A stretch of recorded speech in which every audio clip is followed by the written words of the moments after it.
प्यारे बच्चों, आज हम संधि के विषय में चर्चा करेंगे। संधि किसे कहते हैं? संधि का शाब्दिक अर्थ है मेल या जोड़। इसकी परिभाषा है दो या दो से अधिक वर्णों के मेल से जो परिवर्तन होता है उसे संधि कहते हैं। संधि में क्या होता है? दो वर्णों का आपस में मेल होता है और उनके मिलने से जो परिवर्तन होगा उसे संधि कहेंगे।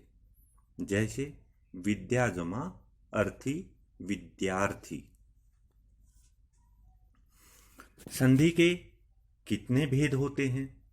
संधि के मुख्य रूप से 3 भेद होते हैं: स्वर संधि, व्यंजन संधि, विसर्ग संधि। स्वर संधि किसे कहते हैं? स्वर के साथ स्वर के मेल से जो परिवर्तन होता है उसे स्वर संधि कहते हैं। जैसे हिम जमा अंशी, हिमांशी। यहाँ पे हिम में मैं में ए स्वर है, अंशी का ए स्वर है। जब दो स्वर आपस में मिलेंगे तो इनके मिलने से जो परिवर्तन होगा उसे स्वर संधि कहते हैं। स्वर संधि के कितने भेद होते हैं? स्वर संधि के 5 भेद होते हैं: दीर्घ संधि, गुण संधि, वृद्धि संधि, यण संधि और अयादि संधि। दीर्घ संधि किसे कहते हैं? ए या आ के बाद ए या आ हो तो इनके स्थान पर आ हो जाता है। जैसे परम जमा अर्थ है, परमार्थ है। परम मैं में ए है, अर्थ है ए है। जब दो ए मिलेंगे तो इनके स्थान पर आ हो जाता है। ई या ई के बाद ई या ई आ जाए तो इनके स्थान पर दीर्घ ई हो जाती है। जैसे रवि जमा इंद्र है, रविंद्र है। रवि में छोटी ई है, इंद्र में छोटी ई है। जब दो छोटी ई मिलेंगी तो ये दीर्घ ई हो जाती है, रविंद्र है।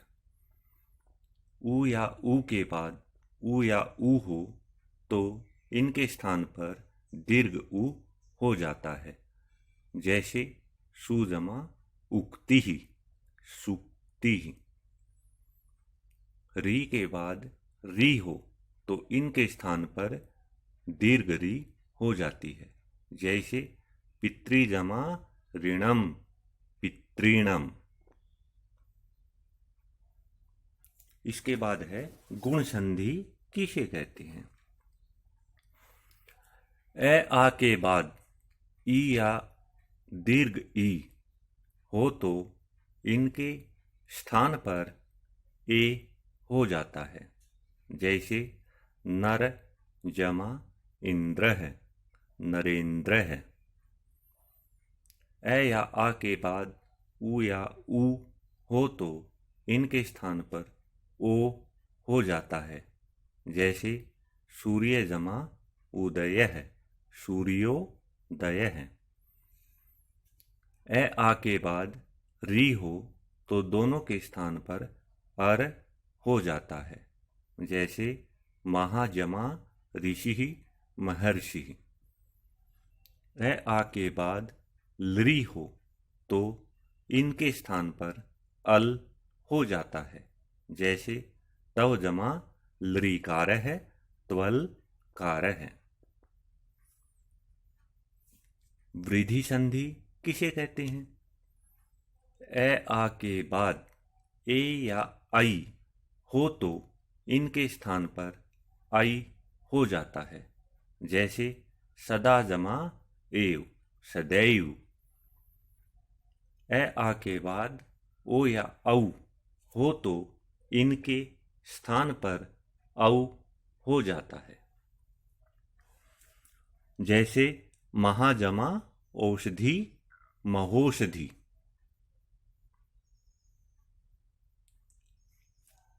इसके बाद है यण संधि किसे कहते हैं। ई या ई के बाद कोई भिन्न स्वर हो तो ई या ई के स्थान पर यह हो जाता है। जैसे इति जमा आदि, इत्यादि। उ या ऊ के बाद कोई भिन्न स्वर हो तो उ या ऊ के स्थान पर वह हो जाता है।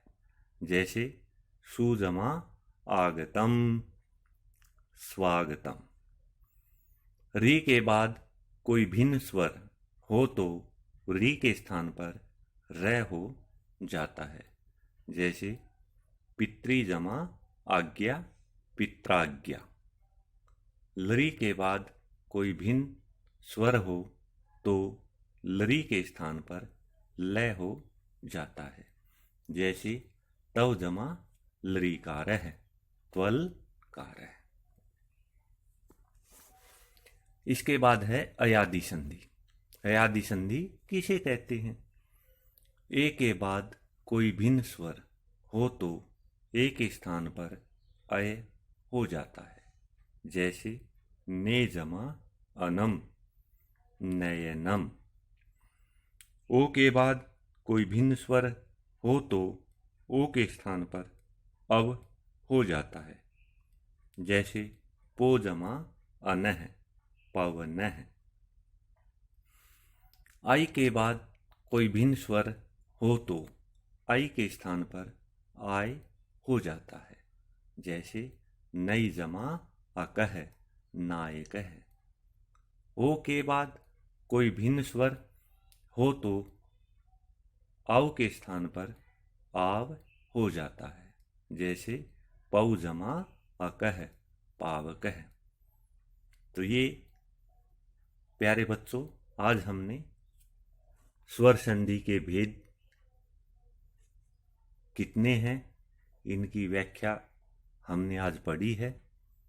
कल हम व्यंजन और विसर्ग संधि के बारे में पढ़ेंगे। धन्यवाद।